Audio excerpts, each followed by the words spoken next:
Welcome into another weekly conversation where we're going to be talking about some more purposeful parenting during quarantine. Today we're talking about something that most of us have probably experienced from time to time, but never on a regular basis, and that is trying to do church at home. Certainly making the assumption that you are trying to do church at home. I hope that you do that. I hope that you're not just waiting until you can leave your house again to go to church. But it certainly creates some challenges that are unique when we try to do church for our family in our own home. Some of those challenges could be that there's just no routine. Most of us have a typical routine on a Sunday morning where we get up and go through certain steps before we head out the door to go to church. Now we're doing church in a very familiar area. Your couch, Yeah, where typically, kids are playing or watching TV. Now you're saying, hey, this is church. Right. And you're meeting together as an entire family, which if you have younger children, you're probably not used to that. Most churches provide at least a nursery for your toddler age kids and younger.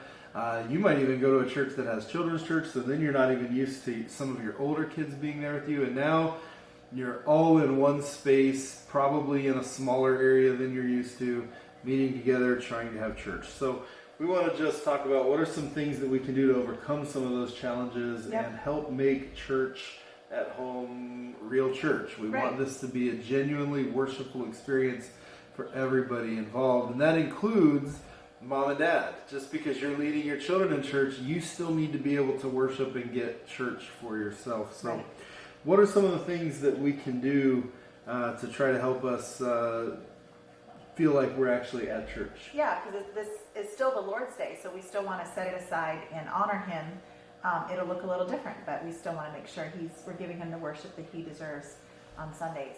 I'd say the first thing is, and this is for parents, but especially for men, you're setting the tone for your family in this. And Josh does a good job of that. And you can start that ahead of time, not waiting until Sunday morning. Mm-hmm. I would say all week long, talk to your kids about what church really is, why we're doing it at home. Maybe they don't understand what's going on, but talk to them about the fact that, hey, even though we can't do what we normally do, this is church, and we're going to have a time of worship together as a family. And you just want to kind of set that tone all through the week, that this isn't just going to be TV time. It isn't let's just listen to the preacher whenever we get around to it. This needs to be important, and that kind of goes to what you were talking about with setting a structure a little bit, being able to have some sort of routine, even if it's different. Right. So on a normal Sunday, I always say that a successful Sunday morning actually starts on Saturday night, preparing and planning ahead of time. So some of those things can still apply to church at home. We try to do, it's not a problem to have church in your pajamas, but I think it's helpful to get your heart and mind in the right place to worship if you would get up and get dressed. We still dress up a little bit, maybe not like our Sunday best, but... the girls like to put their dresses on still. Yeah, they look for any excuse to be girly. But, just get dressed and ready for the day, and so that your mind is in the right place and your heart is ready to worship instead of feeling kind of slumpy. And what about that idea of just kind of getting around to it whenever you get to it? Right. Again, that's not wrong, but it's more helpful if you're showing the importance of it if you've set a time. We tend to do it right around 10 or 10:30 when we would have our normal church service. And for us, we realize this isn't an exact replica of church, so we don't have an exact set time. We, on Saturday night, we say, okay, sometime between 10 and 10:30, we're going to be ready to have church. No need to try to make it exactly like church, but it is a good idea to have a target time in mind, so you don't go through your whole day, again, just hoping to get around to it. Right, and then cramming it in right before bedtime or something. It's not...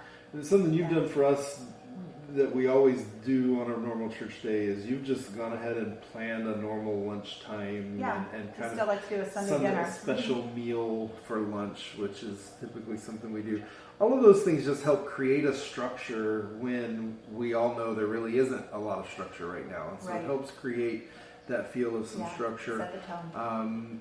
Again, that needs to be in line with your family, and I think that's one of the other things that can make church at home very special, but also challenging, is every family is different. So one of the things you can do, this is pretty broad, so Christina, you can kind of speak into some of the practicality of this, but just preparing for your own family's needs. What are some of the ways you can do that? So because you don't have a nursery, if you have young children that still take naps, perhaps plan to do your morning church at that time during their nap time, or even in the afternoon if it's an afternoon nap. You can, if you've got the young kids who struggle with sitting still, print off a coloring page that goes along with the sermon, or there's a lot of printable sermon notes for kids online that you can print out. You can just have them copy down the verse for that sermon, and just encourage them to use good handwriting and write out the verse, or to take notes for themselves and do the same yourself. Take those notes and model that for them so they can see what that's supposed to look like. Yeah.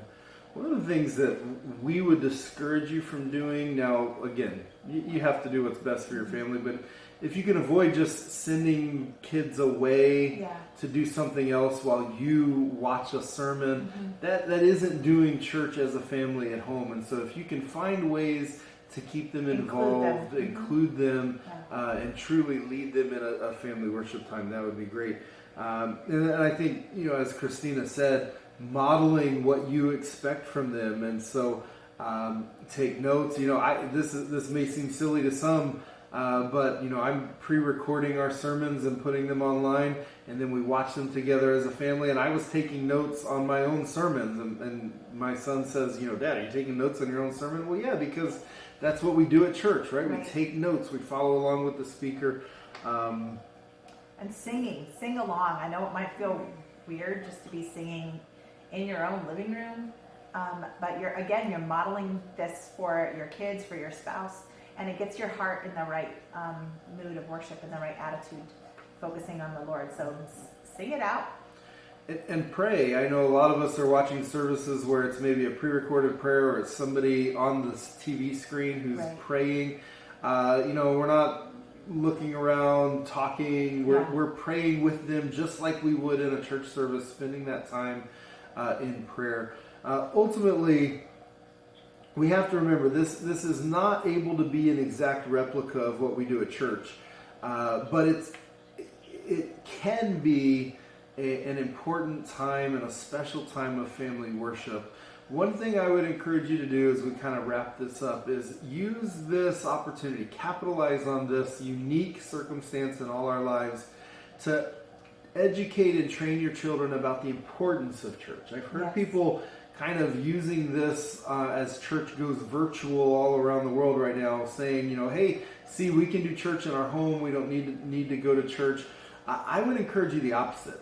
Use this as a time to let your kids know how special it is that we normally get to go to church, and that this is a unique compromise, you might say. This is something we're doing to honor the authority that's over us, but this isn't normal. We normally want to physically gather together with the body of Christ whenever possible, and I love the fact that as we get up on Sunday morning, our kids are disappointed that we're not going to church. They want to know, can we go to church? And we want to feed that during this time. Feed the importance, encourage them about how important it is for the body of Christ to gather together. But since we can't right now, let's see if we can try to have some really special, enjoyable times of family worship as we do church at home. Right. And parents, just as a side note, if you're looking for notes for this Sunday, with it being Palm Sunday, we've included some links to some things that you might find helpful in the comments. Thanks. We'll see you next time.